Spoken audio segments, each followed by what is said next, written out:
Nation, we are back, and we are back with the John Deere Classic. Now, before we get into this week's tournament, congratulations are in order. David with an outstanding week, hitting first round leader and an outright. David, how you feeling tonight? I'm feeling overall excellent. I mean, I was on a radio show earlier today, and they do a bit of horse racing stuff as well. And of course, in horse racing, you can hit a quinella when you get the first two in a horse race, right? And that's hard enough to do when you've got 12 horses running. But to hit first and second in a golf tournament when you've got 156 golfers in the field, having Cam Davis win at 70-1, Minwoo Lee was also within our selections at 18-1. Probably arguably should have won the golf tournament, but that's another thing. And then also have Akshay Bhatia, which we gave out live here on the show last week, 45-1 as first round leader. We've been trending in first round leaders for the last few weeks. We'd had 3 weeks in a row we would hit a top 5 in the first round leader market. So we've been cashing kind of week to week on it, but it was great to get that big ticket and huge week overall. The only disappointing thing, Joel, the thing that I will take to my grave is that you stole Bhatia from me when it came round to the wrap round. I would have taken him in the second round instead of Steven Yeager, because I took Cam Davis, the winner, with my first selection in the DraftKings last week. He was priced at 7,200. He won the golf tournament. If Bhatia had been on the board, I would have taken him, along with Davis Thompson, who was second, by the way, and Eric Van Rooyen, who was sixth. And I would have won the week, but Joel beat me by 4 points by taking Akshay Bhatia. So overall, excellent, other than I will be mad at Joel for quite some time. Well, you know what? That just goes to show you, we not only are we hot, like the first round leaders are hot, we're getting you picks. Join the show now, sign up for Win Daily, get on this hot streak. But it also highlights we're competing for winners on this DraftCast. I mean, David picked the winner and with the second pick overall in the draft last week. And then I took Bhatia right in the first round. And I think I had the 4th pick last week. So this is a competitive draft. You're not just going to fall into a lucky good team. We are drafting the top players each week. You're following along. You should be winning some money. Spence, how you doing tonight? I'm doing well, Joel. That's what I was going to say also. It's a very impressive show from top to bottom, and that's including what the audience brings to the mix. Like, it has been an extremely competitive draft this year, every single week that we produce content. And for David to pick the winner with his first selection, for you, Joel, to still come up on top when everything is said and done there. Very impressive picking. Unfortunately, I did have that Minwoo Lee ticket as an outright, and that's now 4 second place finishes in the past 5 weeks. So it's been a little bit more difficult for some of my guys to get across the finish line. I had Rory at the US Open. I had Ben Griffin a couple weeks before that. You take Morikawa and what we've seen with him when he lost to Scheffler, and then Minwoo last week. I feel like we're very close to hitting something. I actually think that I have the outright winner this week on my card. It's hopefully, fingers crossed, the player that I can take first overall when I pick, but we can cross that bridge when it comes a little bit later. Well, I am excited to find out. But before I go forward, I want to just touch on something you mentioned there because I think it's important. Listen, part of what we're telling you is we're making picks. You know, as David mentioned with like horse racing, 150-man golf fields, it's incredibly hard to pick a winner. And while we still do it sometimes, to think we can go in every week and say, hey, that's the winner is very hard to do. But we are picking guys who are competing and getting you top 5s and top 10s and are showing up and having good results. And so there's ways to bet this, but not every bet you make has to be to win the golf tournament. There's ways you can find success by taking some of these plays, pitting them on top 10s, top 20s. Those cash. And maybe it's not 70-1, or maybe it's not 20 or even to 1. But heck, I'll take a 2-1 or 2.5-1 plus 150 on some of these bets if they're winning. Winners are winners. So don't feel like every bet has to be a first round leader or an outright. We bet those too, and they're a lot of fun. But if you're betting safer markets, bet top 20s, bet matchups, those are winners too. And we just want to get winners, and that's what we're here to do. And we have the next 50 or so minutes to pump out a few for the John Deere Classic. Now, to get into it, Spence, who has the best course breakdown you will find in the industry, tell us what you're looking for over in Illinois this week. I think anytime that you get one of these quote unquote shorter venues that's going to feature larger than average greens and the ability for the proximity data, if you look from 0 to 150 yards, that's where all the increase comes from. Like that range from each bucket that you're going to find there is where you get the height in ranges that are higher than what the baseline would be. It gets a little bit less there. It doesn't mean that you don't have long iron proximity. You're still going to have a bunch of shots that come from above that range. But I think when you hear that answer, a lot of people start pushing you into this direction of a pitch and putt contest. And there's going to be a lot of factors that come into play there. There's nuance factors that you're going to have to consider when building a model. But I think I say all of that. If you're viewing TPC Deer Run as anything more than a birdie fest, you are probably doing something wrong with the data. This is a TPC property. One of the things that I talk about quite frequently when I discuss TPC properties on this show would be how these tracks are very consistent in their builds. We always see the layouts mimic something along the lines of they're beautiful, they're made for television architecture, they're frequently going to accentuate that birdie fest scoring conditions. And at the end of the day, the tour puts a lot of the properties there because they believe that's better for coverage. That is a discussion for a different day that we could have. But one of the unique ways that I built my model this week, and one of the ways that I've really liked to do it in some of these contests where, yes, we have all the nuance answers that we can talk about, the TPC scoring, easy scoring, similar architecture trends. But when it becomes this really straightforward approach where putting is going to be accentuated a little bit inside of some of these models, and you are going to have that height and proximity range that's being talked about, I never loved to run that cookie cutter sort of an explanation. I decided to be a little bit different with the way that I built it. And this is one of the things that I always like to do is I take a reprojected weighted proximity for the course. And then I look at the expected make percentage totals on the putts, what we've seen from the event history from both of those two answers there. So essentially, to simplify that, and I'll get us into the draft after this to not spend too much time on this answer, but I'm trying to figure out opportunities created, which would be the simplified version of that. And then what percentage of those putts are going in for each player. So you're going to have some players that are creating more opportunities than others. You're going to have some that are more likely to make putts. But when you combine those two factors into one, who's the golfer that's going to make the most birdies this week? And that's what I tried to find in my model. And I do like the way that my math ended up finding a lot of these situations and value on the board, whether that's for DFS or betting. So I think we have a fun tournament. I think we're going to have a really good DFS board to discuss, and I'm excited to get into this week. I'm going to ask for a clue. Is the golfer that you expect to get the most birdies this week the guy you expect to win the tournament? So, you know what's funny about this, Joel, is the person who graded number one for that was actually not the person who graded number one in my model. That guy ended up grading top three for me. And there's, like I said, that ends up being 20% of the statistical weight in my model. There's still 80% of a statistical weight that's in play. And that's just 50% of the total. There's a course history return in there. There's a current form answer. We can talk about who I expect to make the most birdies this week as we move across this show and the player gets picked, because I can guarantee you they won't last very long on this show. But I think that's what makes this tournament so much fun. Well, there you have it. Let's get right into it. Let's pull the draft board up. We will be drafting tonight. I selected the order as I come off the victory, and I will be drafting first, followed by Spencer, David. Audience, I give you the pleasure of selecting last. You will get two in a row. So for anyone that might be new to the show, a quick reminder, if you log in on YouTube, you can participate in the draft and actually contribute. So just get into the chat.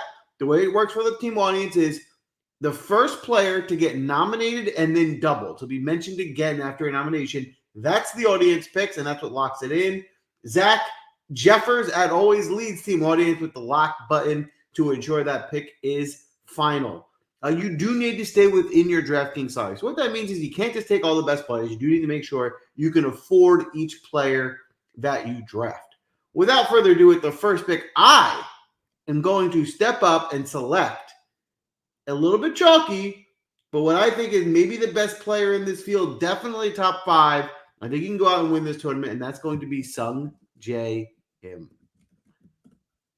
Now, Sung Jae started off the season extremely slow, was terrible for a long time. And he kind of fell off people's radars. But Sung Jae has fully turned the corner. And Sung Jae has been playing some really good golf. The Sung Jae that we're used to over the last, let's call it late April, even a little bit further. You can even go back to, he had an 18th at the Arnold Palmer, but, from January through March, he was as bad a golf as we've seen Sung Jae play.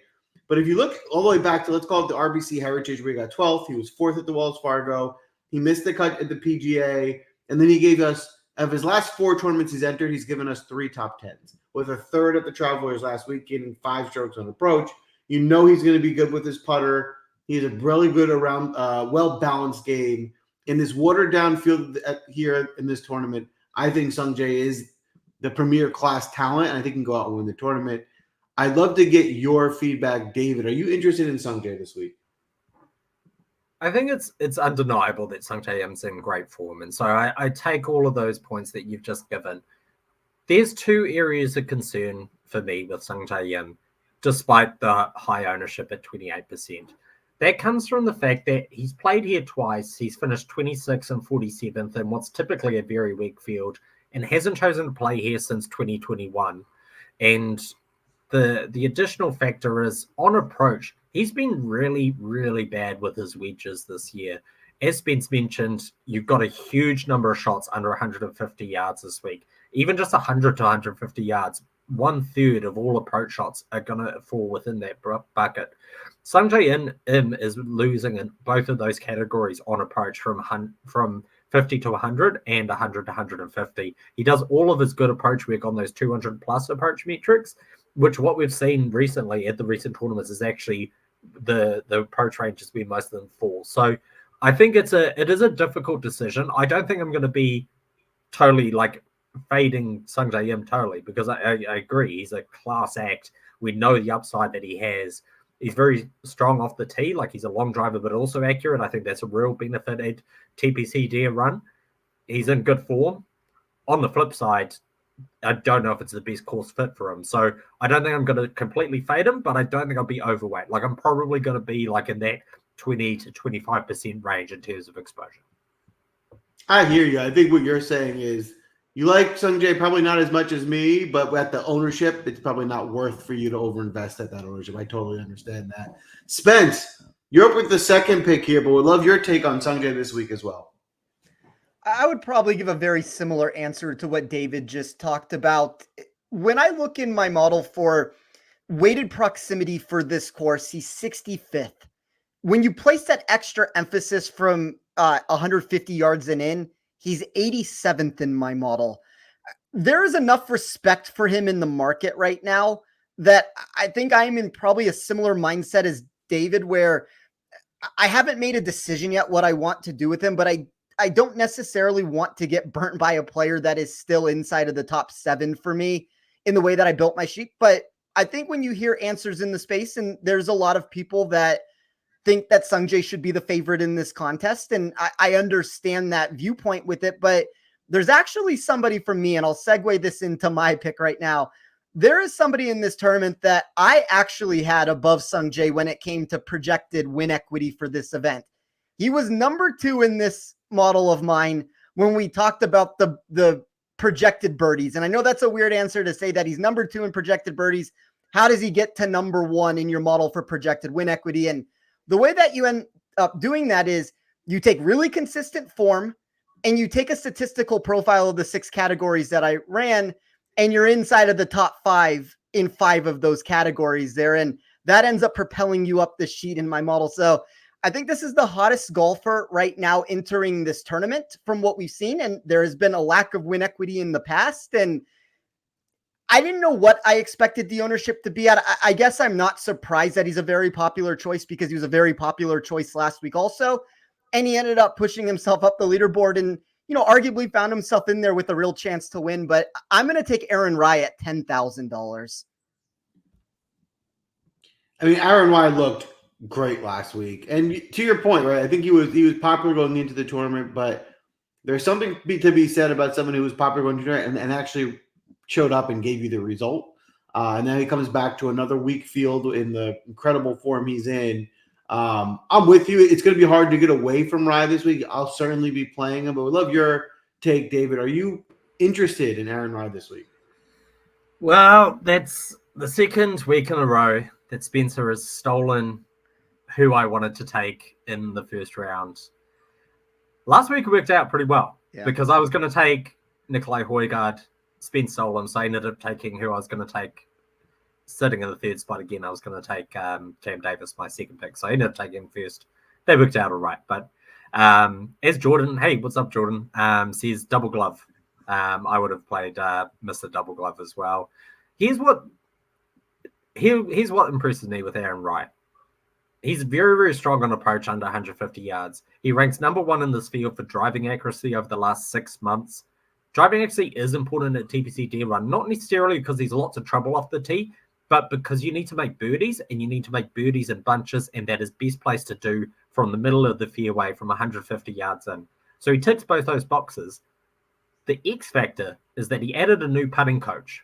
He did that last week. He finished second. He was like in the top 10 consistently all week for putting. That is not the Aaron Rye recipe that we know over the last few years.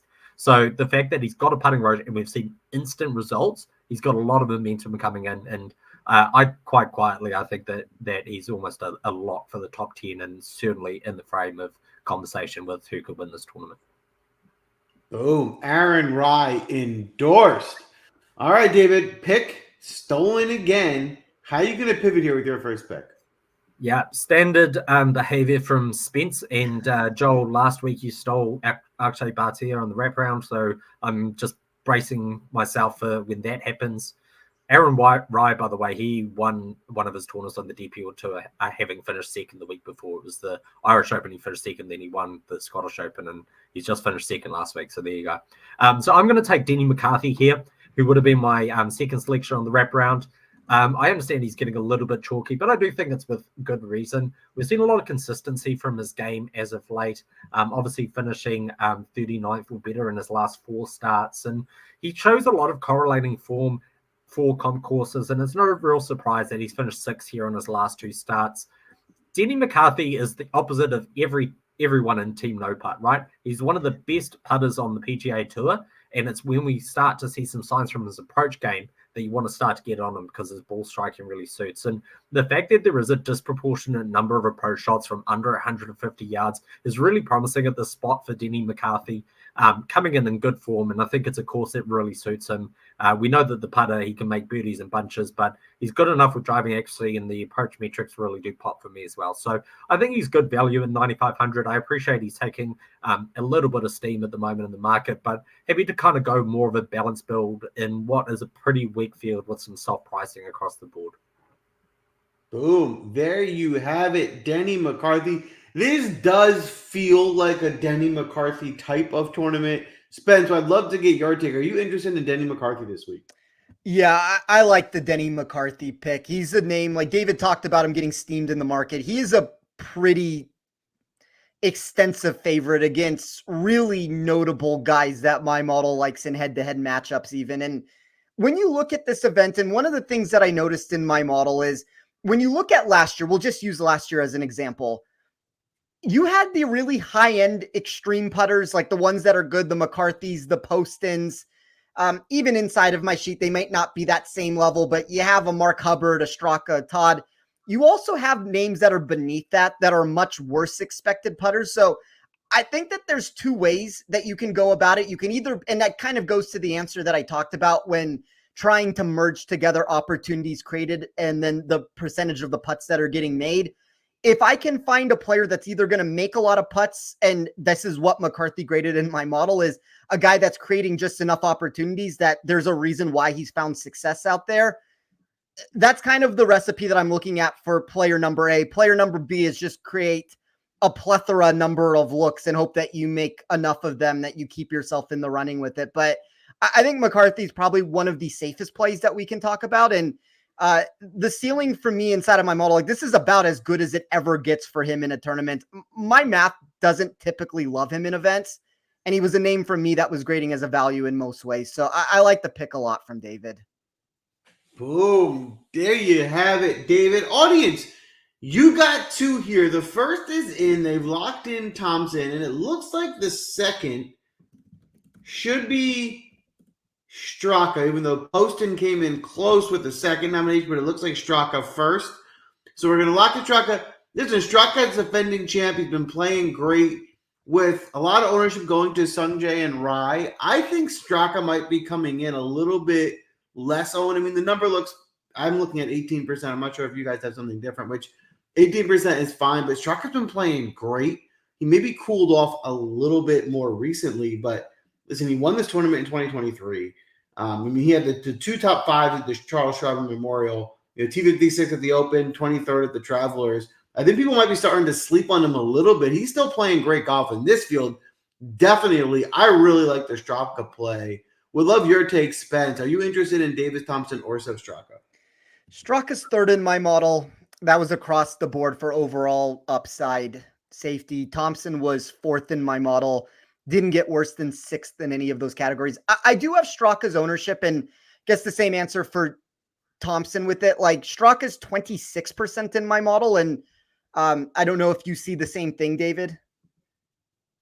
Yeah, so I mean, we're looking, and I don't even necessarily have a problem. Like, that is what's fair ownership percentage in my model. I just think you have to make a decision of which way you're going to go, but it's that blueprint of why he's won this contest last season. And I mean, don't forget, I had that outright on him last year, and if you recall, he entered Sunday way off the lead, and he stormed the course to start that and ended up making a double bogey at the end where I thought he was going to lose it to either Brendan Todd or Alex Smalley, and the two of them just couldn't make a putt down the stretch. And Straka found himself in the clubhouse for, I don't know what it actually was, but it felt like 2 or 3 hours, and it might actually have been that number where he's just sitting there watching everybody just not be able to surpass him at the end. So, that he did get a boosted result with that, but I think these are two of the 5 best players in the tournament. Boom. There you have it. David, would love your take. Are you interested in Seb Straka or Davis Thompson this week? The Seb Straka question kind of actually raises you taking Sungjae in the first round again for me, because if I was to price this board, it probably would have gone Sungjae first, Seb Straka second, Jordan Spieth third, in terms of the pricing structure. So I do think that there is a bit of value to Sungjae there in terms of how he's priced particularly. Straka does have good upside. We've seen just his approach numbers this year really tick over. As Spence mentioned, he can kind of come out and shoot a -8, -9 at any stage, and he just does get red hot. My question just comes in terms of the company that he's keeping now, in terms of the pricing. Do we really want to be playing a Seb Straka in the 10K range at a really volatile tournament where scoring is going to be really low? And as Spence said, like the other two names who were fighting Seb Straka last year, Brendan Todd and Alex Smalley, hardly household names for regular contention on the PGA Tour, right? So my preference is probably to try and take more of a balanced build, try and grab some value further down the board. I think it's the kind of week where you can leave a bit of salary on the table and be fine, because you are going to see some volatility just given the wedge fest putting contest that this ends up always being. Yeah, I totally agree with that. This is definitely not a week you need to prioritize spending all your money, especially if you think about once you get past the top, let's call it, I'll be conservative by saying 15, even though it's probably way less than that. After the top 15, everyone's the same. Anyone's price could be mix and match. Like at that point in this field, it's very similar. So to kind of force salary this week is like at a major when all the big dogs are playing, you probably want to spend all your salary. But in a field like this, you definitely don't have to. I wouldn't be surprised at all if the optimal lineup left a lot of money on the table. All right, David. With your second pick, you started with Denny McCarthy. Who are you looking for? Yeah, I would have liked to have started Denny McCarthy, Aaron Rai here, probably in reverse order. Would have gone Aaron Rai and then Denny on the wrap round if he got back to me. And I'll have to think as this draft develops how I'm going to restructure this team. But I'm going to go and grab some value at this point in the draft and go down the board and take Patton Kizzire, who I can grab at 6,900 at the moment.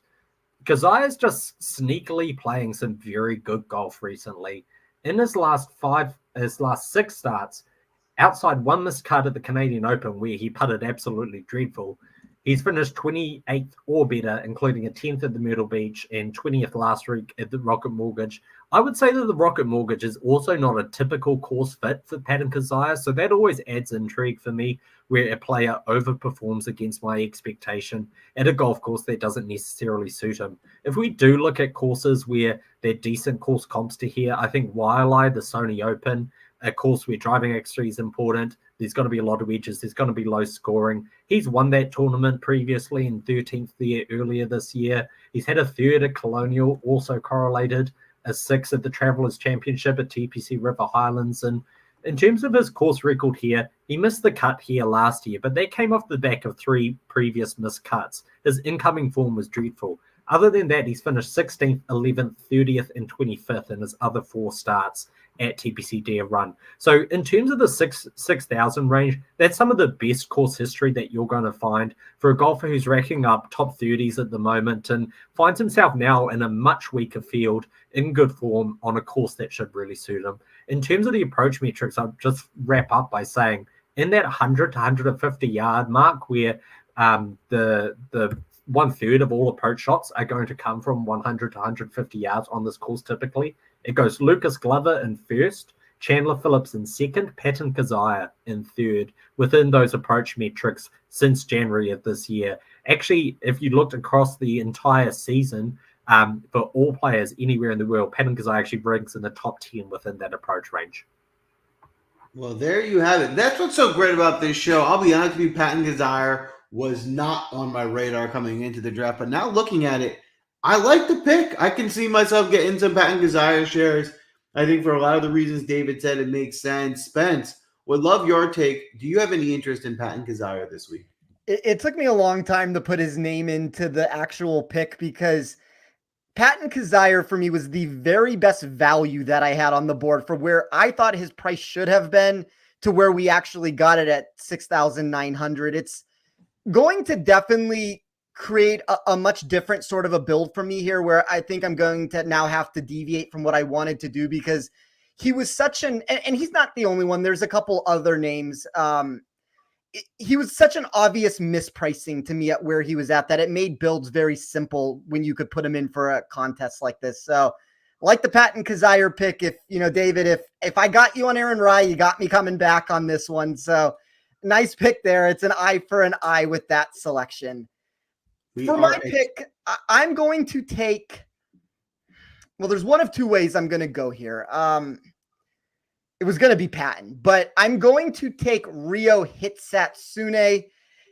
I don't know if you're going to take him, Joel, and I feel like you do every single time you have an opportunity to. So I'm just going to get ahead of that one if I can. Like, I was one of the biggest supporters of him coming into 2024. Probably not as much as you were, Joel, but I would like to give myself the vice presidency on that to where I was your 1B in that direction of trying to take him in every single chance I could. And we haven't necessarily had the most pristine first 6 months from him. He's lacked a top 10 finish in any of these PGA Tour events, but I thought that outlook was very flawed when you consider his last handful of starts. So if we just look over the last 5 tournaments, tee to green, plus 2.74 strokes on average, you narrow that down to just the last 2 tournaments, plus 5.25 shots tee to green.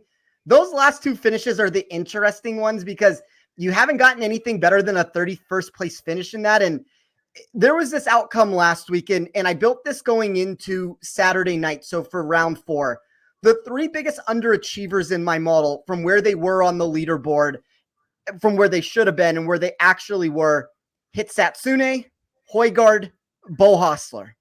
Those were the 3 names that were the guys that I expected to have bigger performances than we were getting from them. And we didn't necessarily get that turnaround from Hitsatsune, or really, if I'm being frankly honest, with any of the 3 in that moment. And it's the unfortunate thing with Højgaard where like Hostler was projected number 1 in my model entering the final day. Højgaard was number 2. Those 2 guys were nowhere near the leaderboard. And I think if you take away what Hitsatsune did with his approach game on day 1, you got a really stellar return from him across the board. So I always like these players where we talk about a lot of these names quite frequently, like when we want to talk about team no putt in these contests. And it's one thing for me when you're just a bad putter and you're always neutral or worse. It's another when you have an actual ability to spike with that facet of your game. And that to me is what Satsune provides. He's gained over 4 shots in 2 of his past 6 starts. He's also lost over 2.5 in additional 5 of 12 tournaments, but 7 of those 12 tournaments, he's either gained exponentially or lost to an egregious rate there. So I'm willing to take on that profile here. Thought he was a really good outright bet to consider also for the price, just because you're looking at an option to where, and there's a couple names down there that they're not, to me, 66 to 1 sort of golfers. I can't promise he's going to put the putter together, but if he does, I do think that this could be his coming out party, if you want to call that, for this 2024 season.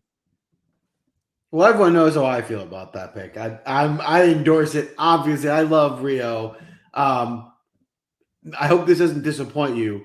I won't count it as a stolen pick because he was on my list of someone I wanted to take. I just didn't think I needed to take him on this turn. I was someone I was planning to take later, but I think you guys are privy to me. You knew that I was going to take him. So listen, he was the one I wanted to roster this week. I think, at 7,600, I think the price is right. And I certainly see the upside there, especially in these GPPs.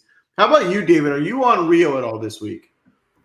Yeah. And I mean, first thing, credit to Spencer for completely pronouncing Rio Hisatsune's surname correctly the whole way through that. Joel, I hope you were taking notes, getting the translating app out and making sure that you were locked in on that in the future, because that was flawless from Spencer in that regard, and also a flawless pick in my eyes. This is the kind of course that I do expect Hisatsune will get his maiden PGA Tour victory at a course like this where it emphasizes driving accuracy a lot more. In terms of his approach metrics, tends to do best in those 150 yards and less kind of characteristics. His win on the DP World Tour came at a course called Le Golf National at the Open de France, the French Open. And on that course, driving accuracy is king, and it's driving accuracy, hit your wedges, and scramble your way around. It's not a tree line course, but there's tons of water in play, and that's why you need to find those fairways. And we also saw that at a number of tournaments that he played on the DP World Tour. It was almost consistently his best results, his top 10s, his top 15s, all came at driving accuracy courses. And we do know that that is very important at TPC Run to allow your opportunity to score. And as Spence rightly pointed out, it's kind of feast or famine with Rio's putter. It's like he's going to lose you 4 strokes putting and miss the cut, or he's got to gain you 8 strokes putting, make the weekend, and finish top 10. And it's like, which one do you get? And for TPC Run, that's a really intriguing prospect at a course where you are going to make a lot of birdies, or need to if you're going to contend for victory. There you have it. All right. I got 2 here, and I'm going to go straight for some value with my next pick in Andrew Novak. And this is a guy who's been trugging along all year at only 7,500. The ownership's a little high for this price point. I'm looking at it looks like on my end about 14%. I'd love to see what number you have, but he's been very consistent with his putter, and he's been gaining strokes on his approach pretty consistently for a better part of the year.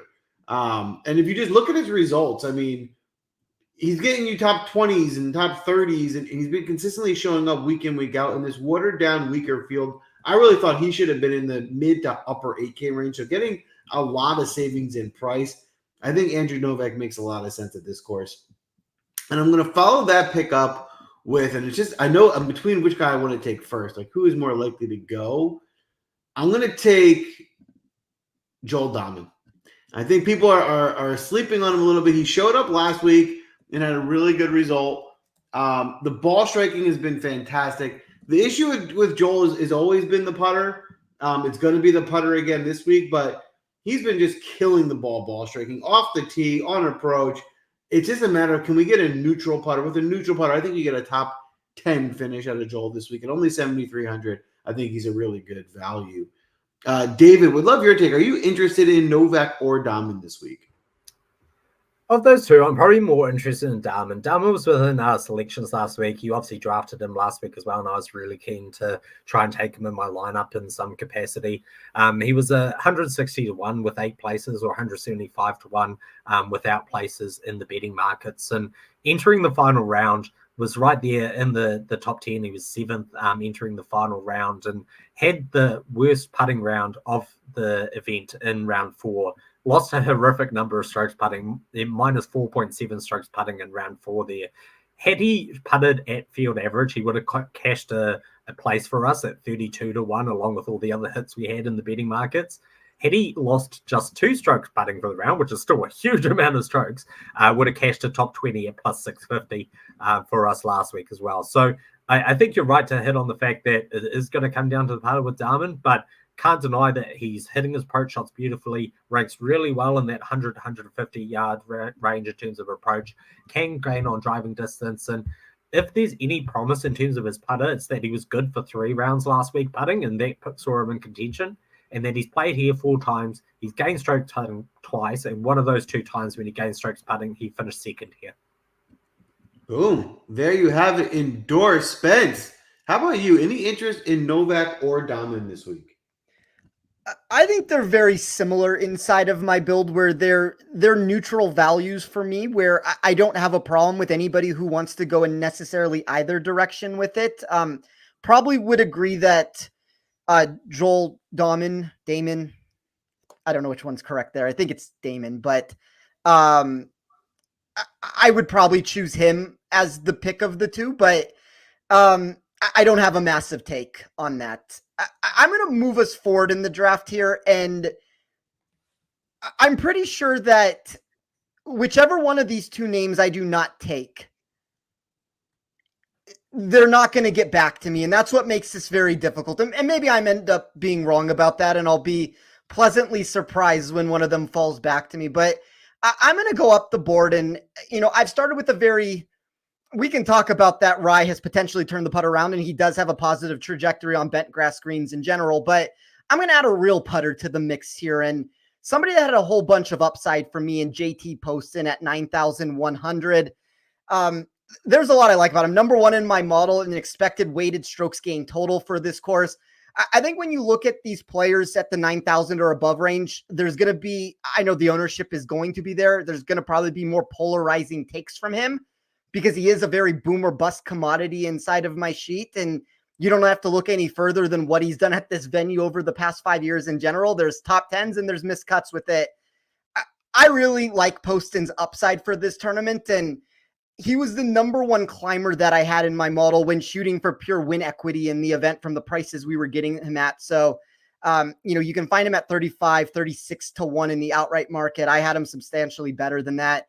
I'm going to bet out on the upside. Sometimes you fly a little too close to the sun on some of these plays and you get burnt, but I'm also trying to put together something to where I think his win equity is a lot better than a lot of these names that we're talking about that are close to him on the odds board. Well, he certainly also has the history. I mean, he's won this tournament in 2022. He got you the T6 last year. He likes the course. David, what's your take? Are you interested in JT Poston? Yeah, I mean, look, certainly possesses the upside. We've seen what he's been able to do on this golf course. He's a winner and a 6th place finisher in his last 2 starts of this tournament. Seen decent enough form for him to think that he's probably value at the price that he is. Off the back of that, we're getting sort of 17% ownership is what I'm seeing at the moment, or he's got to fall probably in that 16 to 18% range once it's all said and done. And it is pretty high, but I think it's for justified reasons, and does it present as one of the safer options, I think, if you are going to be spending up the salary in what's a pretty volatile tournament and a pretty volatile field. Yeah, one of the ways, just very quickly, like that I view him there is I view him in that top end mix next to the Denny McCarthy's, the Davis Thompsons. Like, those are all the elite players in this field and all the way up on it. And there's less ownership from that group. There's a cheaper price tag, and he's going to be much more popular than a lot of these names that are beneath him on the slate. But when I view him more in that upper echelon tier, it makes the 17, 18% a lot more digestible in my mind based off of that. For sure. I think that totally makes sense.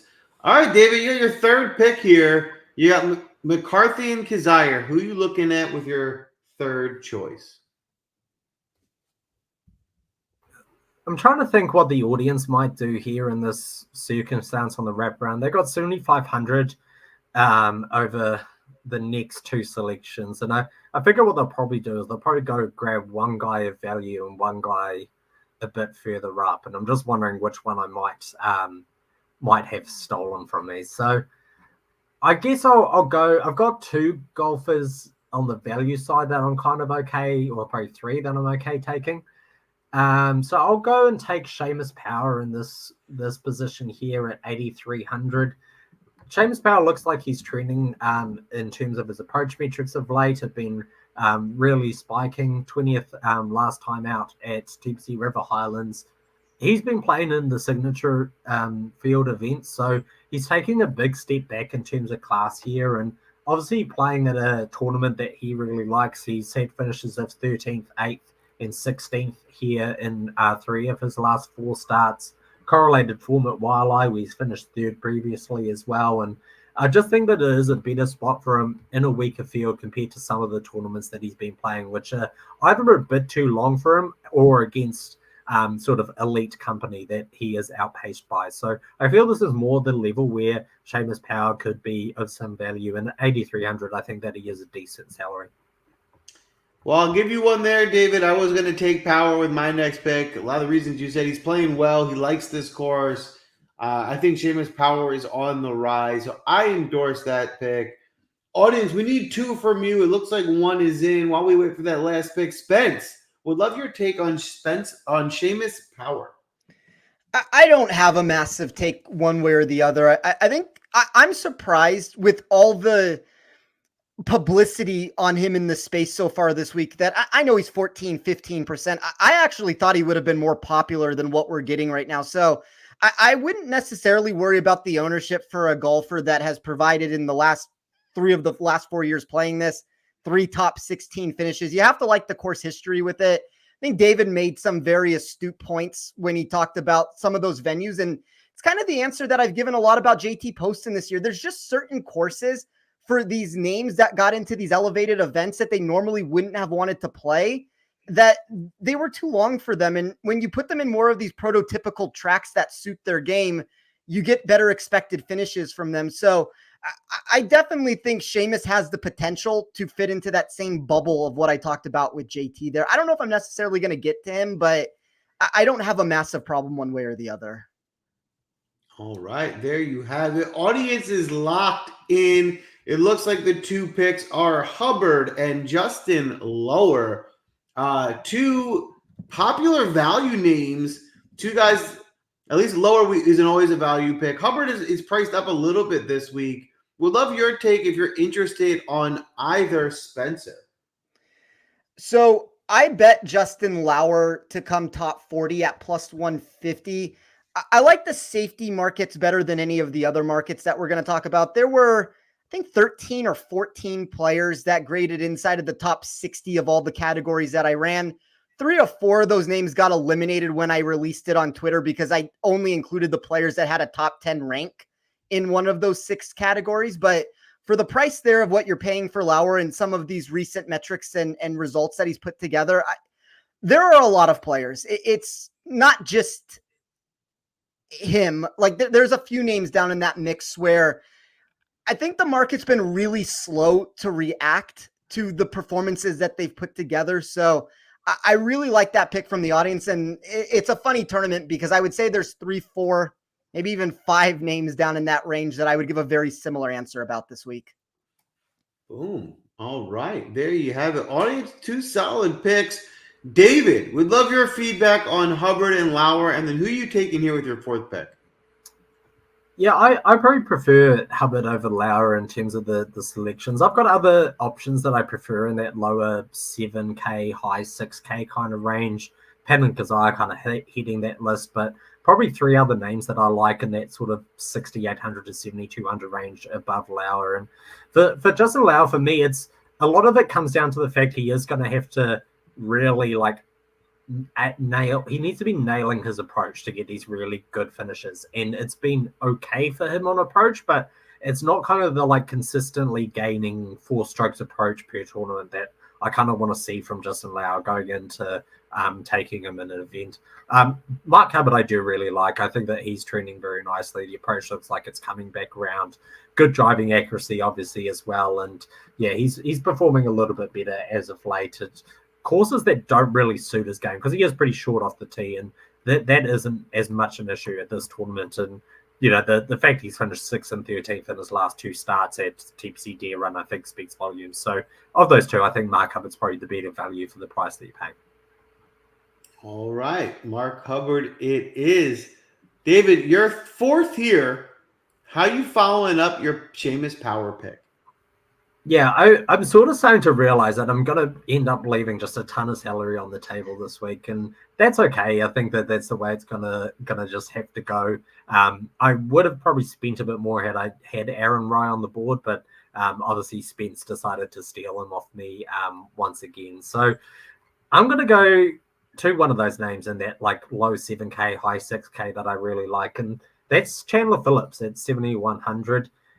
As I mentioned, he's one of the best actually in the world, between 100 and 150 yards, where 35% of approach shots are going to fall within that bucket. He's second in this field since January 1st within that range.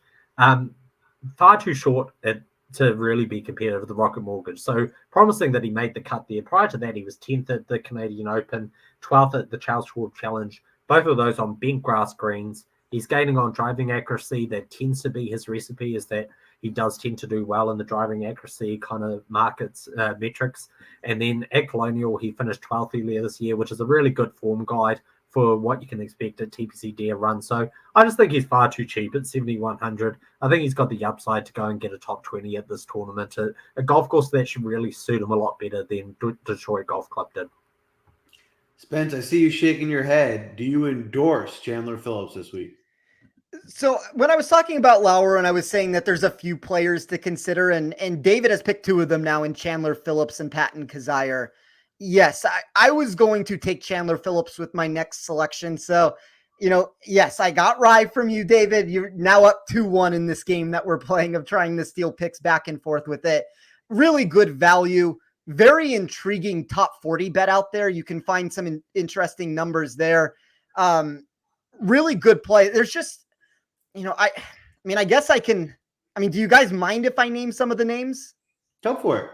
Can I guess one of them? Yes. Is it Dylan Wu? Yes. That would be one of them. I think Bridgman. There are names down there in this range that are just far too cheap for what they are. I actually have a Dylan Wu matchup. It's Dylan Wu over SH Kim. I got that at -123. Probably my favorite matchup of the week so far. There's a ton to love about Dylan Wu. And I always talk about don't fall for the overcorrections of the market. Don't fall on the one-off results. Dylan Wu is a top 30 player in my model entering this tournament. And when I ran this for upside, he climbed even further than that. Like, there's, to me, legitimate win equity with that answer with him. So funny enough, I'm not going to actually take Dylan Wu with this pick here. I'm going to take somebody else, and it's a very close 1A, 1B, 1C sort of a scenario.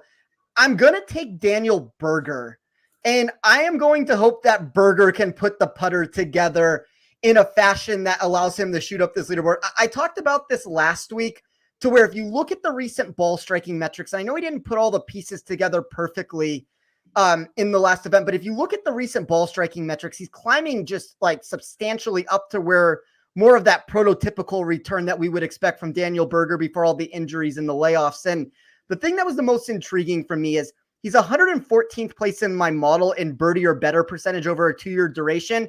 When you run this at easy scoring courses, he jumps up to number 3 overall. That's one of the biggest climbs I've seen somebody make when you run it in that capacity there. And yes, there's going to technically be some downfalls in the profile in general. Like the expected birdie rate at TPC Deere Run barely cracked the top 25.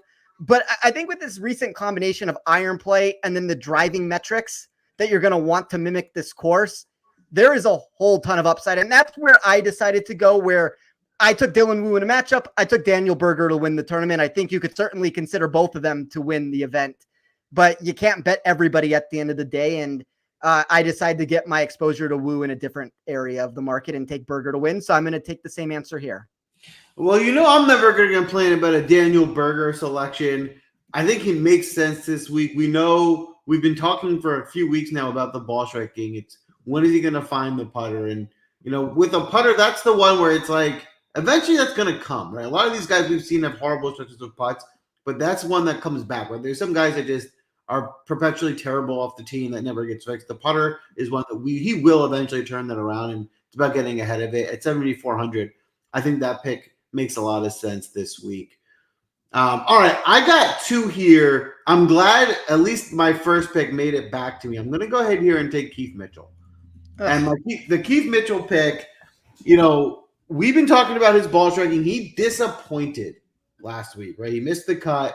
I think a lot of people are kind of getting off of him now of, he didn't give him the result they wanted. He didn't miss the cut because of his ball striking. He was not great for his standards off the tee, and he was terrible putting. And that's really what was the issue for him.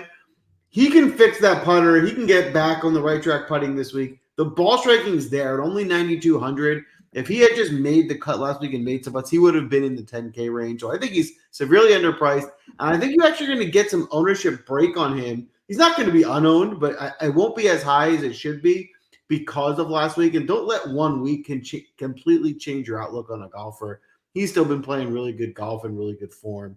I think Keith Mitchell's a really good play for this week. And I'm going to pair him with Adam Svensson. Going back to Svensson this week, the one thing I want to highlight about Svensson particularly is, and I'm going to just double check this as we go through it. Last year at John Deere, he gained a stroke and a half putting. The year before, in 2022, he gained 9 strokes putting. Now, this is a guy who our biggest issue with is his putter. This guy is a good ball striker. He's good hitting his irons, and he's not good at making putts. Well, the last 2 times at this course, he's gained one time 9 strokes, the other time a stroke and a half. If he likes these greens, if he can find something with his putter here, I think Adam Svensson could be a really sneaky play at 8,200. David, would love your take. Any interest in Mitchell or Svensson this week? Not only is Joel the captain of the curse, that we know that at least one player that he drafts every week withdraws. If you follow this show every week, Joel has a knack of picking which players just randomly withdraw. I have it on good authority that he actually spoke to Patrick Cantlay earlier this week, and he picked up an injury and withdrew before the tournament even started. And as well as being captain of the curse, obviously captain of Team No Putt as well from Joel, with Keith Mitchell and Adam Svensson, both just dreadful putters. I think that what you've picked up on Svensson there is a really good point of the fact that he's gained putting 2 of his 3 tournaments here. The other one, he lost like 0.04 per round putting. So he's actually typically putted here a lot better. I see less of that evidence from Keith Mitchell that this is a spot where you can turn it around. He's played here 3 times. He's lost putting every single time. In saying that, one of those times when he lost putting, he still finished 7th. So he can kind of out-hit his putter, but it just at a course where you're going to need to get to like minus 25, minus 26 to kind of win it. I'd probably prefer Svensson over Mitchell out of those 2 options. But nice to see that you got the steal off Spence, because he obviously liked Keith Mitchell there and let out an audible groan when you selected him. Well, Spence, enlighten us. Did we steal the pick? Were you interested in Keith Mitchell or Adam Svensson? I mean, I'm being honest, Joel. I cannot believe you just did that. First of all, there's no ownership around him. I thought that there was, when I made the pick of Berger, I thought it was a foregone conclusion that Keith Mitchell was going to fall back to me. I know what I'm going to give this answer as if he was my pick right now, because I'm so disgusted. I don't even know what to make my next selection. And this is where this draft gets really difficult. I have 2 picks left. I can't afford Davis Thompson to move up there. I'm going to be too far at the bottom of the board. You have ruined this entire draft, Joel. When I look at Keith Mitchell, I know what I'm signing up for here. The ball striking is always going to look fine, and it's going to come down to the putter. I understand the groans of nobody wanting to play him because we consistently continue to not get any return with the putter from him whatsoever on any of these events. But the only thing that was intriguing inside of my model that I at least want to throw out there, he was one of the most significant climbers for me in expected bent grass putting over his 2-year baseline at any generic course. That doesn't necessarily make him a good putter.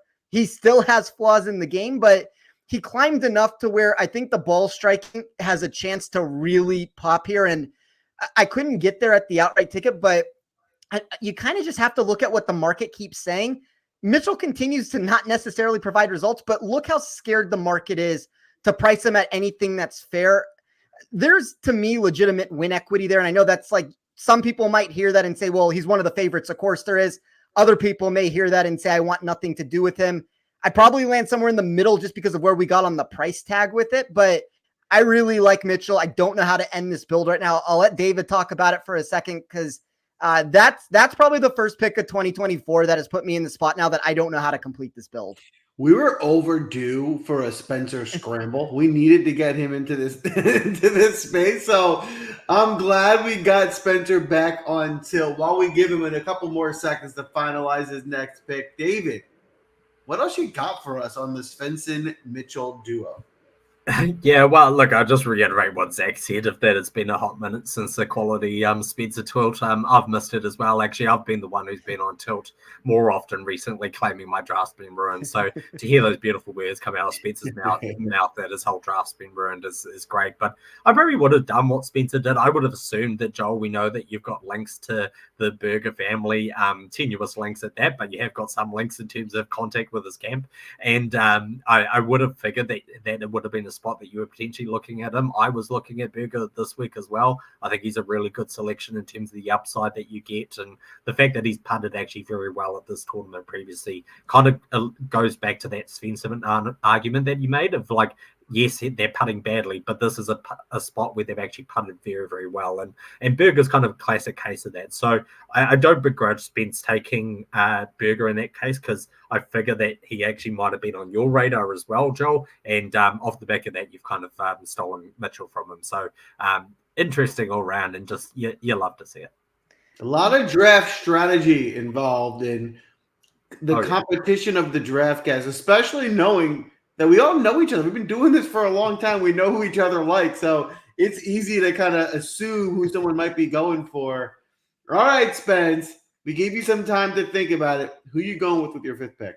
Yeah, I mean, I'm obviously so distraught. I didn't realize that the audience with their very first selection took Davis Thompson. So scratch that plan off the board. This is how I end up with Jason Day on every single one of these shows. Not going to go down this route this time, not falling for it. But I guess for me, I'll figure out how I want to end this, and maybe I just leave a ton of money on the table, and maybe I don't. I don't want to give away any more strategy here, but I guess I will take Dylan Wu after I talked him up.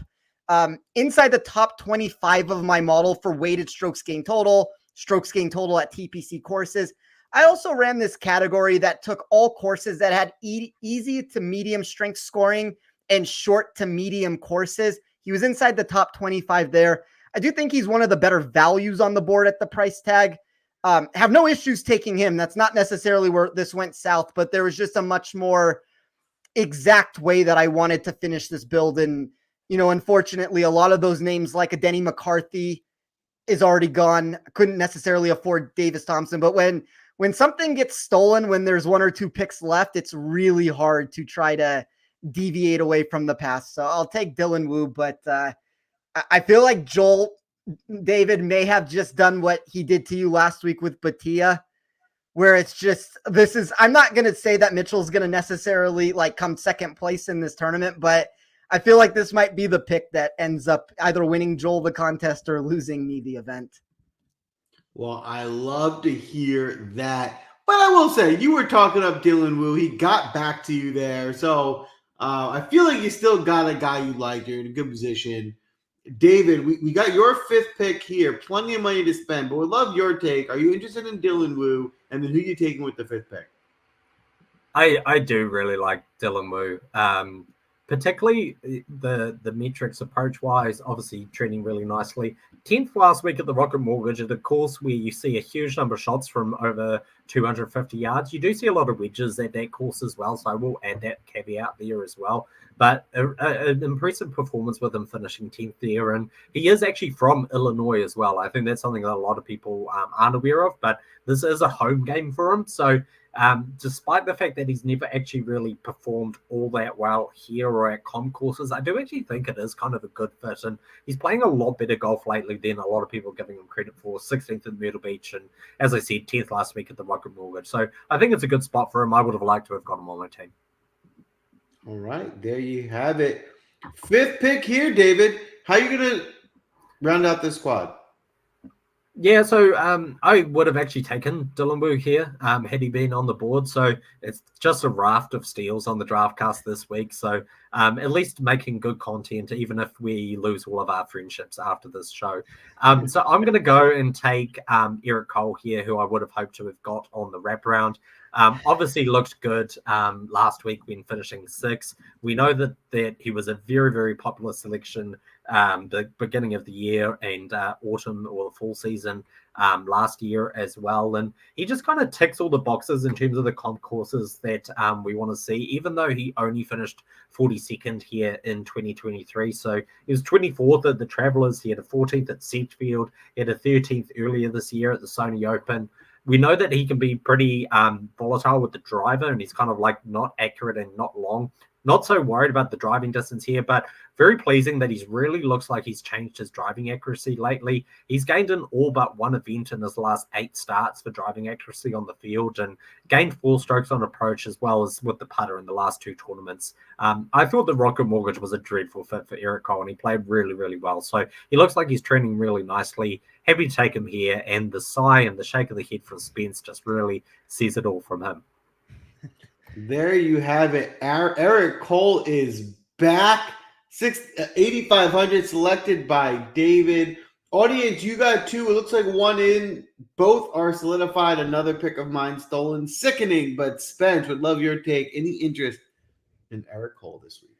Yeah, this has gone very south very quickly. David talked about the off the tee stuff turning around. You look at all of the approach metrics too of how they fit this course. He finally gained last week at the Rocket Mortgage after going ice cold with that portion of his game for about 2 months there. You're going to put him in the ideal range of what you would want to see. He's 5th in my model this week for weighted proximity for this venue. So another splendid pick that is just leaving me with nothing to be taken at this moment. Well, there you have it. Audience, the 2 are in. It looks like it's Ryan Moore and Shipley, the amateur who's been looking at. I'll be honest with you. I was planning to take Neil Shipley with my last pick. He's been playing well. I think he's a kid that could show up and have a good result this week. He can bring it in all assets of his game. So that was the pick that I was disappointed about, stolen from me. But I also liked Ryan Moore. I mean, Ryan Moore graded out really well in the modeling. The ball striking is there. I mean, Ryan Moore is definitely a captain of Team No Putt. But if you can go out there this week and drain a few putts at 6,800, I think he's a good value. Would love your take. I know I don't think you've ever said this. I've made him your boy, Spence, because he went to UNLV, but would love your take. Are you interested in Shipley or Moore? Every single UNLV player is my boy. You could just take them across the board and insert player X into that build there. I'm never going to say anything bad about a UNLV player. He is just outside of the top 50 of my model, where if you compare that to his actual pricing, he's priced as the 71st place or 71st ranked player. So there is value technically based off of that answer. My model, like Shipley, I don't have a ton of returns from him to feel super confident with that, but I also like Neil Shipley from what we see so far. So I don't know. I guess my one concern with him is, where does the ownership end up landing? If it's sub 10%, I'm more inclined to take a shot. If it gets over 10%, there are a lot of ways in that 7,000, like mid to lower $7,000 range where, like, for similar ownership, I would still rather play Daniel Berger if we're making direct comparisons. So when you start doing that enough times, Shipley ends up getting removed more so from a player pool than you normally would have expected from it. But it's just an ownership game with that answer. Fair enough. I think that certainly makes sense. All right, David, you got your last pick here. Probably not going to spend all your money, but who are you targeting to round out this draft? Yeah, definitely not gonna spend all my money. I do like the Ryan Moore play. I think that he is getting a lot of attention in the DFS markets, surprisingly so. Probably off the back, he's had a win in the second tier, but I think that's for good reason. Like in the approach metrics, he rates out really well, and you are just relying on him getting a good putter, but we have seen that at this course previously. I'm more inclined to play him than Neil Shipley. Neil Shipley still seems quite volatile given the lack of information that we have on his game, which Spence mentioned just now as well. And the fact that he's getting so much ownership and attention for a guy that we don't really know all that much about, like Neil Shipley could come out and finish top 20. He could also miss the cut. And it's just a case where if he's like 8% ownership, which I'm seeing at the moment, it's probably something I don't want to have any part of when you've got names like Daniel Berger right there, other names in the 7K range I'd rather be diverting to that have a lot more safety for me than the volatility that Neil Shipley's going to have. So I'm going to go and actually leave a ton of money on the table, actually thousands of dollars on the table. And I'm going to go and take Troy Merritt, who is playing really good golf lately, rates out extremely well in the approach metrics. Shout out to Steve Pilati, who I know is in the chat. He does all of our ownership articles over at Win Daily Sports.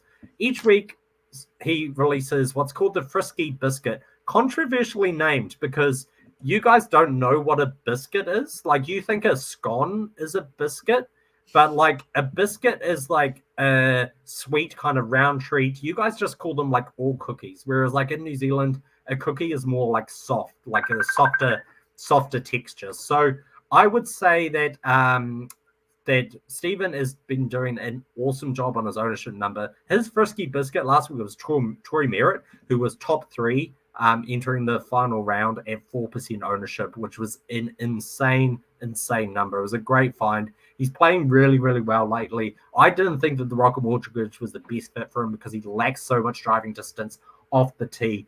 He's 7th at Colonial previously, 17th last time that he played here as well. And a lot of that comes down to the fact he's very, very good with his driving accuracy and very good with his wedges in that 100 to 150 range. Boom, Troy Merritt. David's boy is back. Spence, any interest in Troy Merritt and who you taking with your last pick? Well, here's the answer that I want to give. I do think he's too cheap. I think he's probably one of the better values down in the $6,000 section. The answer I want to give more so than even talk about him, he's inside the top 50 of my model also, but that takes a lot of balls on David's part to leave as much money as he did on the table. And I want that to be a very interesting takeaway for everybody. I mean, he left $2,900 on the table.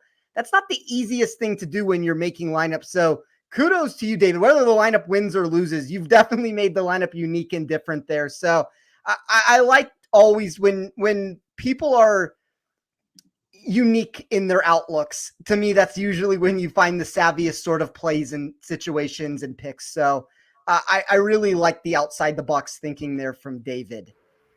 I will still happily trade you Seamus Power for Aaron Rye, though, if you wish.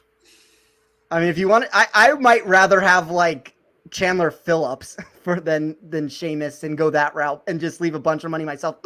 I'm not going to leave a bunch of money on the table. I'm going to go the route where I guess I spend everything or almost everything. I guess I'll leave $200 on the table.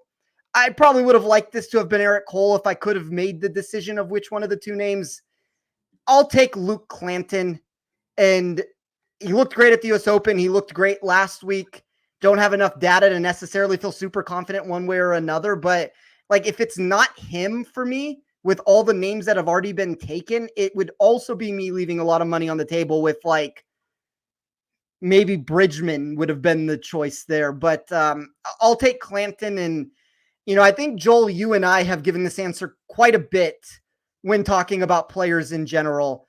We are always more inclined to be willing to bet on the unknowns. And I know that we've seen results come in, and this isn't the unknown commodity to where nobody's playing him. This is the unknown commodity where people are still playing him, but there is a realistic potential that a year from now or 2 years from now, when he gets himself out of college, that he all of a sudden would have been the best player in this field when we look back 2 years from now. So I'm getting in early. My model liked him from the handful of results I have. Can't really say much more than that, though. But he's looked good in the limited times. And if you want to date this back to his college performances, look at what he's produced there. It is top 5 after top 5 with, I believe, 3 consecutive wins that he's put together in college. So he has been dominating. There was a time entering in I do links and locks with Roberto Arguello. He does a lot of work for the PGA Tour, and he was talking about, and he is correct with this, you can even see it in the market now, Clanton was actually the more respected prospect between him and Nick Dunlap. And Dunlap got the win as an amateur, and all of a sudden Dunlap became the name that everybody was watching because he got into events. Clanton's actually the more premier prospect of the two when you look at a lot of that. So I'll bet on what the upside is with him. It's a good point. To add a little perspective to that, and I might be wrong about this, but I'm just basing this strictly on memory. 2 years ago at this time, I would tell you Clanton is probably more popular now than Ludwig Aubert was 2 years ago at this time, right? And now Ludwig is a top, 5-10 golfer in the world, and he's gonna be he would be by far the most expensive golfer in this field. So to the point you're making, Spence, right? This is an up and coming golfer, a guy who we've seen play well. Again, still not fully proven, but he's shown some spurts of upside. So I think he could be an interesting pick here in your last one. Very quickly before you make your last selection, I see Albert in the chat talking about the Cole pick. I just wanted on record, I said I liked the Cole pick. I was more with the audience on that one, and I actually thought of the builds that were made, and I thought the audience was going to win. I really liked their lineup last week with it. So, yes, I will give credit to the audience where it's due. They were a week ahead of where Eric Cole is this week in a lot of people's minds with it. But good pick last week, good pick this week. All right. With my last pick, I'll be honest, I was heavily weighing two options. The two eyes I was weighing are Lee Hodges and Jonathan Vegas. But I'm going to go and lock in Jonathan Vegas. The reason I'm locking in Vegas was he used to be a guy we play a lot. He's gotten injured. He's kind of fallen off. But the ball striking has been really solid with Vegas. And it's another one similar to Spence. While he's a captain of Team No Putt, Vegas has putted really well on this course. And he's gained strokes putting here. A few of those last outings. I think if he can find that putter on this course, I think Vegas gets you another good result at 7,200. I'm happy to go there with my last pick. Go ahead, Spence. Very quickly, I just want to say one thing. I'm not laughing at Jonathan Vegas being injured. I just think it's funny, and I like the Jonathan Vegas pick myself. I think it's funny that you preface the pick with Jonathan Vegas has been injured, and then you take Jonathan Vegas with it with the history of this. So I don't know what that means this week, but I do think that, and that's another name that I would throw into the mix of players that I really like in that sub 7,500 range. Just think he's too cheap for the price tag that you're getting here. Yeah, I mean, if you just look at just recently, like in the recent form in June at the Canadian, he gained 4 strokes driving and 4 strokes putting. And then at the Rocket Mortgage, he gained 3 strokes driving, 4 strokes on approach, but he lost 2 putting. So if he can marry some of those results and make some putts this week, I think Vegas has a lot of upside in this field for sure. All right, that's a wrap for the draft. Let us know which team you like the most. We are going to crown a winner again next week, but we're not done yet. Before we let you go, smash the like button, give us a follow. It goes a long way. Don't forget to sign up for Win Daily because, as we mentioned already, Steven will be providing you with his ownership article tomorrow night. The ownership article is critical before you enter your lineup, so make sure you understand where that ownership is trending. We'll be posting weather updates. If there's an edge to be had, you'll get it in our Discord. So follow along. And, of course, if there's any matchups or outright bets, that will be posted there as well. But for tonight, we still have our first round leader plays as we bring down the draft board. David, I'd love to start with you on first round leaders. Who are you looking at in the first round leader market this week? Yeah, I've only actually got a few this week, and part of that just comes down to that I do suspect it probably comes from the morning wave. The weather does look to be picking up in the afternoon, particularly in terms of winds. Some forecasts over 25 miles per hour gusting in the afternoon. So we'll be keeping a close eye on that. Make sure you're on the Win Daily premium Discord to get our latest weather information, as well as access to all of our premium betting tips, which after last week, you obviously would have made a ton of money on our first and second place finish at the Rocket Mortgage Classic. So we've been trading really nicely on the first round leaders. Obviously hit the 45-1 first round leader last week with our headline bet. And this week in the first group going out this week is Pat and Kazai, who I think is a great selection in 90-1 to be the first round leader. Great price, especially compared to his win odds. You're getting some extra value there on the first round leader. Gets to go out in the morning, playing very, very nicely. Great course history, great course comps. And I think he's a very, very good value, especially given his strength in those approach metrics. I've got JT Poston in there as well at 45-1. And another person we spoke extensively on the show about, Dylan Wu. There may be a couple others, but I've just got 3 in the morning wave at the moment that I do really like, because a lot of the bigger names are actually going off in the afternoon. So there might be some value in the market this week. Boom. There you have it. Spence, how about you? Any first round leader plays for us? Yeah, a couple similar choices to what David just talked about. I also took JT Poston at 55-1. I took Dylan Wu at 100-1. I ended up going with Carson Young at 125-1 and Doug Gim at 80-1. And then I am not going to leave this show without having a first round leader on Keith Mitchell. So I'm going to take Keith Mitchell at 50-1. I'm going to try to find a way to get some exposure and hopefully pay myself back for you stealing my pick, Joel. So those are my 5 this week that I have. Well, I certainly hope you're right, because I also have Keith Mitchell as a first-round leader this week at 50-1. I have 3 first-round leader plays. All 3 I drafted on my roster. Keith Mitchell being one. Sungjae Im, I like kind of taking the betting favorite in these first-round leader plays, because with Sungjae Im 30-1, it's still a pretty good number. It's not all that much difference from guys falling down a little bit. I do think he's the best player in the field, so I like Sungjae. But my favorite first-round leader play, my last pick in the draft at 75-1, Jonathan Vegas. Pre-injury, he was like one of our most popular first-round leader selections. We were always taking him. Injury happened. He's kind of fallen off our picks for a better part of a year. I think he's back now. I think this is a good spot to target him in the first-round leader market. That is a wrap for this week. It was a pleasure as always. Don't forget to tune in again next week. We are crowning a winner and doing it all over again. Appreciate you all as always. And of course, did I forget anything?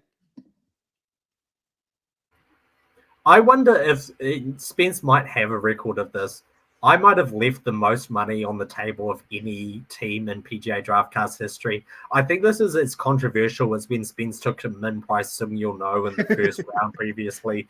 I think that's on par with this. So I may end up looking very, very silly off the back of this lineup, given the amount of salary I've left on the table.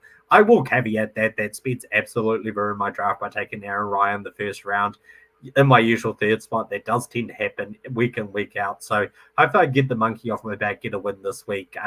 But be interested to know if Spence runs the numbers, if this was the most salary left on the table in any given lineup. It's like off the top of my head, my guess would be yes, that you've left the most. I know there was one tournament that I left a little over 2,000.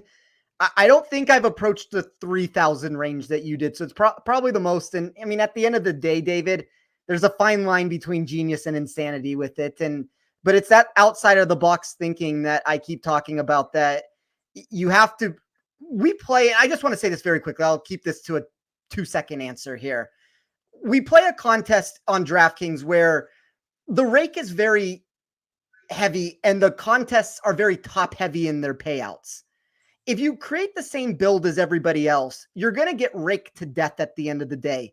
You have to find some way to get unique and different with your builds, whether that's because you get unique and different by leaving a lot of money on the table or finding these really low-owned guys that you can fit into builds. And contest selection matters at the end of the day, but you have to have more outside of the box thinking with it. And I guess for me, that's what I keep trying to preface here over and over again. Try to be more creative with your builds. It doesn't mean you need to leave $3,000 on the table, but try to think for more outside of the box scenarios with it. And I think you would be surprised on how much better your high-end returns would be when you try to play contests in that fashion. Boom.